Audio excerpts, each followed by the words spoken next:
നമസ്കാരം. എൻ്റെ പേര് അലൻ ജിയോമുരിക്കൻ. എൻ്റെ വീട് പിറവത്താണ്. ഞാനിപ്പം ഗവൺമെൻറ് തേനി മെഡിക്കൽ കോളേജിൽ ഫൈനൽ ഇയർ MBBS ചെയ്യുന്നു. അപ്പം ജസ്റ്റ് ബ്രില്യൻ്റ് ഒന്ന് കാണാൻ വന്നതാണ്. അപ്പോൾ ബ്രില്യൻ്റിൽ എനിക്ക് ഈ ഒരു ക്യാമ്പസ് എല്ലാം കണ്ടപ്പം എനിക്ക് ആക്ച്വലി 5 വർഷം മുന്നേ ഞാൻ ഈ ഒരു സ്റ്റേജിൽ കൂടി കടന്നുപോയ മെമ്മറീസ് എല്ലാം പെട്ടെന്ന് എനിക്ക് ഓർമ്മ വന്നു. ഈ ഒരു സ്ട്രെസ്സും ആ ഒരു എക്സാം ഫിയറും നമ്മുടെ കരിയർ എങ്ങനെയാണ് മുൻപോട്ട് പോകുന്നത് എന്നുള്ളൊരു പേടിയും എല്ലാം. അപ്പം ഈ ഒരു സ്റ്റേജിൽ ഓട്ടോമാറ്റിക്കലി എല്ലാവർക്കും നിങ്ങൾക്കും ഈ ഒരു ഫീൽ വരുമായിരിക്കും. കാരണം എന്താണ്, നമ്മുടെ ചുറ്റിനും ഈ ഒരു മോട്ടിവേഷനോടെ കുറെ ഇപ്പം നീറ്റ് ക്രാക്ക് ചെയ്യണമെന്നുള്ള മോട്ടിവേഷനോടെ കുറെ പേരുണ്ടാവും. എപ്പോഴും എക്സാംസ് നടക്കുന്നുണ്ടാവും, റാങ്ക്സ് എപ്പോഴും കയറ്റിറക്കത്തിലുള്ള റാങ്ക്സ് ഉണ്ടാവും. ആ ഒരു പ്രശ്നം എല്ലാവർക്കും ഉണ്ടായിരിക്കും. പക്ഷേ നമ്മൾ പഠിക്കുന്നതിനെ പോലെ തന്നെ ഭയങ്കര ഇമ്പോർട്ടൻ്റ് ആയിട്ടുള്ള കാര്യമാണ് എങ്ങനെ ഈ സ്ട്രെസ് നമുക്ക് മാനേജ് ചെയ്യാം. ആക്ച്വലി കൺസെപ്റ്റ്സ് എത്രത്തോളം ബിൽഡ് ചെയ്യുന്നു അതേപോലെ ഇമ്പോർട്ടൻ്റ് ആണ് നമ്മുടെ ഒരു സ്ട്രെസ് മാനേജ്മെൻറ്റും. ഓരോ എക്സാംസ് കഴിയും, എക്സാം കഴിയുമ്പോൾ നമുക്ക് കുറേ തെറ്റുകൾ എന്താണെങ്കിലും സംഭവിക്കും. അപ്പോൾ നമ്മൾ എപ്പോഴും എത്ര ശരിയായി എന്നതിനേക്കാൾ ആദ്യം നോക്കേണ്ടത് ഏതെല്ലാം ക്വസ്റ്റ്യൻസ് ആണ് തെറ്റിപ്പോയത്, ഏതാണ് നമ്മുടെ വീക്കർ പോർഷൻസ്. അപ്പോൾ നമ്മൾ ടൈം സ്പെൻഡ് ചെയ്യുമ്പം നമ്മുടെ വീക്കർ പോർഷൻസിന് എപ്പോഴും നമ്മൾ കുറച്ച് പ്രാധാന്യം കൂടുതൽ കൊടുക്കണം. ഇപ്പം ഞാനൊക്കെ പറയുകയാണെങ്കിൽ എപ്പോഴും റാങ്ക് ഡിറ്റർമിനിങ് ആയിട്ടുള്ള സബ്ജക്ട്സ് എന്ന് പറയുകയാണെങ്കിൽ കെമിസ്ട്രിയും ഫിസിക്സും ആയിരിക്കും. അത് നമ്മൾ എത്രത്തോളം എക്സ്പോഷർ ഉണ്ടോ അതായിരിക്കും നമ്മുടെ കാര്യം.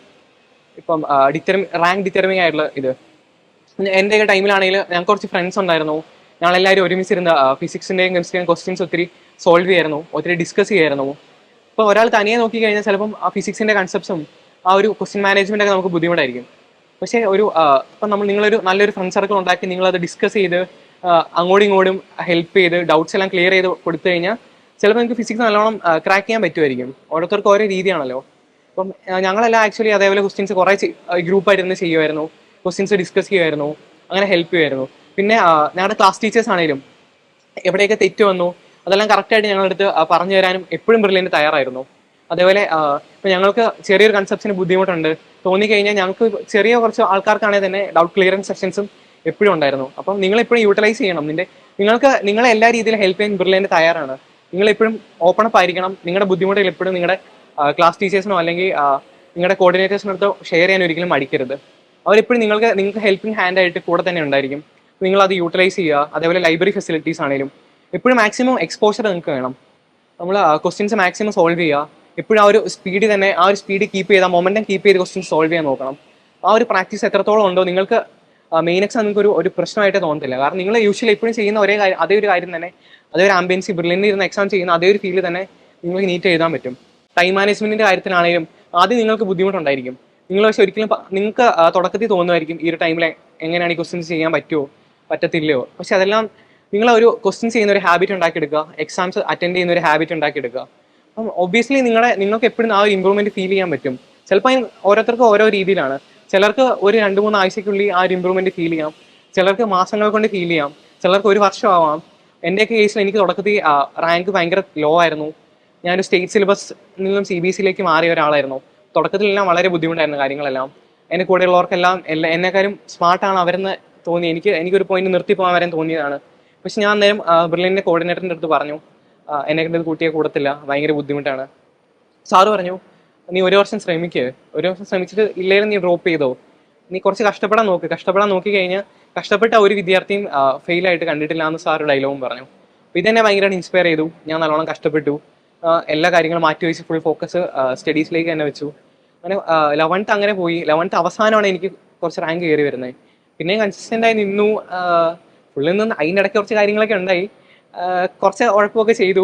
അത് കഴിഞ്ഞ് എന്താണെങ്കിലും അവസാനം ഒരു സ്റ്റേജ് ആയപ്പോഴത്തേനും കൺസിസ്റ്റൻ്റ് ആയിട്ട് നിന്നു, ആ റിസൾട്ട് കിട്ടി. അപ്പോൾ നിങ്ങളും ഒരിക്കലും നിങ്ങളുടെ ആ ഒരു മനഃശക്തിയും മനോധൈര്യവും വിട്ട് കളയരുത്. പ്രാർത്ഥിക്കുന്നവരൊക്കെയാണെങ്കിൽ നല്ലോണം പ്രാർത്ഥിക്കുക, പള്ളി പോകാൻ പറ്റുവാണെങ്കിൽ പള്ളി പോവുക. അതേപോലെ ഫ്രണ്ട്സിനോടും പേരൻസിനോടും ടീച്ചേഴ്സിനോടൊക്കെ ഓപ്പൺ അപ്പ് ആവുക. നിങ്ങളുടെ സ്ട്രെസ് ഒരിക്കലും നിങ്ങളുടെ കയ്യിൽ വെക്കരുത്. അതിങ്ങനെ അക്യുമുലേറ്റ് ആയി ലാസ്റ്റ് ഒരു പോയിന്റ് നിങ്ങളെ കൊണ്ട് ഹാൻഡിൽ ചെയ്യാൻ പറ്റാത്തൊരു സ്റ്റേജ് എത്തും. നിങ്ങളിപ്പം ഫ്രണ്ട്സിനോട് പറയുക, ഈ ഒരു ചാപ്റ്റർ എനിക്ക് ബുദ്ധിമുട്ടാണ്, അല്ലെങ്കിൽ എക്സാമിൻ്റെ ഒരു പ്രഷർ എനിക്ക് ഹാൻഡിൽ ചെയ്യാൻ പറ്റണില്ല. അങ്ങനെയൊക്കെ നിങ്ങൾ ഓപ്പൺ ആയിട്ട് പറഞ്ഞാൽ നിങ്ങളെ ഹെൽപ്പ് ചെയ്യുന്ന ഒത്തിരി ആൾക്കാരുണ്ടാവും. നിങ്ങൾ ജസ്റ്റ് ഒന്ന് ഷെയർ ചെയ്താൽ തീരുന്ന പ്രശ്നം ഉണ്ടായിരിക്കുള്ളൂ. അപ്പോൾ നിങ്ങൾ നിങ്ങളുടെ പ്രശ്നങ്ങളെ ഷെയർ ചെയ്യുക. അതേപോലെ പഠിക്കുന്ന കാര്യത്തിലാണെങ്കിലും എപ്പോഴും കൺസെപ്റ്റ്സ് ബേസ് ചെയ്ത് പഠിക്കാൻ തന്നെ ശ്രമിക്കുക. ജസ്റ്റ് ഒരു കാര്യം മകപ്പ് ചെയ്ത് കഴിഞ്ഞാൽ ഇത്രയും ചാപ്റ്റേഴ്സ് ഒരിക്കലും മകപ്പ് ചെയ്ത് കഴിഞ്ഞാൽ ലാസ്റ്റ് നമുക്ക് കൂട്ടിയെ കൂടത്തില്ല. അപ്പം ഏത് ചാപ്റ്റർ പഠിക്കുവാണെങ്കിലും അതിൻ്റെ ഒരു ക്ലാരിറ്റി വെച്ച് പഠിക്കുക. നിങ്ങളുടെ തന്നെ ടൈം എടുത്ത് പഠിക്കുക. പെട്ടെന്ന് ഈ ഒരു ചാപ്റ്റർ തീർക്കണമെന്നൊരു ലക്ഷ്യത്തോടെ പഠിച്ചു കഴിഞ്ഞാൽ ചിലപ്പോൾ നിങ്ങൾക്ക് അതിൻ്റെ ഒരു കൺസെപ്റ്റ്സ് ക്ലിയർ ആവണമെന്നില്ല. നിങ്ങൾ ഏത് ചാപ്റ്റർ ആണെങ്കിലും അതിൻ്റെ ബേസ് ക്ലിയർ ആക്കുക, കൺസെപ്റ്റ്സ് ക്ലിയർ ആക്കുക, എന്നിട്ട് ക്വസ്റ്റ്യൻസ് ചെയ്യാൻ നോക്കുക.